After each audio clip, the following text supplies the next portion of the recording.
नमस्कार. मी विवेक पाटील, उपायुक्त वाहतूक विभाग, पिंपरी चिंचवड पोलीस आयुक्तालय. इ आता 14 एप्रिल रोजी महामानव डॉक्टर बाबासाहेब आंबेडकर यांची जयंती आहे. आपणा सर्वांना माहिती आहे की पिंपरी चिंचवड आयुक्तालयामध्ये आयुक्तालयातील अ, विविध भागातून मिरवणुका या भीमसृष्टी पिंपरी चौकामध्ये डॉक्टर बाबासाहेब आंबेडकरांचा स्टॅच्यू जे आहे त्या ठिकाणी येतात. त्या अनुषंगाने वाहतुकीमध्ये काही बदल करण्यात आलेले आहेत. HP पेट्रोल पंप ते मोरवाडी चौक, जुन्या पुणे मुंबई हायवेवरील हा रस्त्याचा ग्रेड सेपरेटर हा वाहतुकीसाठी खुला राहणार आहे. परंतु त्याचा सर्व्हिस रोड जो आहे तो सर्व्हिस रोड सर्व प्रकारच्या वाहनांसाठी बंद करण्यात आलेला आहे. या सर्व्हिस रोडच्या मार्गावरून फक्त मिरवणुकीचे रथ आणि मिरवणूक येतील त्या तिथे. फक्त पब्लिक पर्सनल वाहन कुठलंही त्यामध्ये अलाउड केलं जाणार नाही.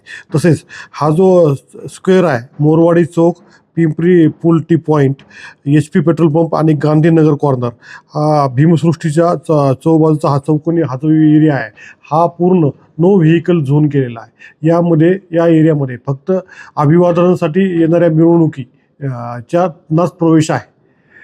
त्या व्यतिरिक्त कुठल्याही वाहनांना या ठिकाणी प्रवेश दिला जाणार नाही. या अभिवादनासाठी येणाऱ्या भक्तांसाठी आपण विविध पार्किंग्स आयडेंटिफाय केलेले आहेत. या पार्किंग ज्या आहेत त्या याचे पार्किंग आहे, याचे कॉर्नरच्या ठिकाणी याचे पार्किंग आहे.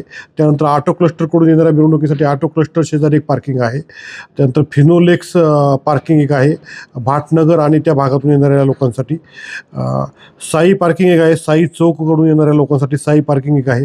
आणि भीमसृष्टी जी आहे त्या ठिकाणी एक क्रोमा पार्किंग म्हणून आहे, ती एक आयडेंटिफाय केली आहे. त्या ठिकाणी क्रोमा पार्किंग व्यवस्था करण्यात आलेली आहे. 14 तारखेला दुपारी 12 वाजेपासून रात्री 12 वाजेपर्यंत साऊंडला परवानगी आहे. त्यामुळे 12 वाजेपर्यंत ही वाहतूक डायव्हर्ट करण्यात येणार आहे.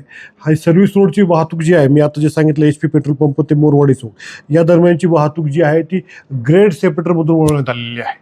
आपण ती वाहतूक सर्व्हिस रोडची वाहतूक पूर्णपणे बंद केली आहे आणि ती वाहतूक ग्रेड सेपरेटरमधून वळवण्यात आली. आणखीन घडामोडी जाणून घेण्यासाठी पाहत रहा पिंपरी चिंचवड न्यूज. सोबतच आमच्या फेसबुक आणि इंस्टाग्राम चॅनलला फॉलो करायला विसरू नका. तसेच यूट्यूब चॅनलला सबस्क्राईब करायला विसरू नका.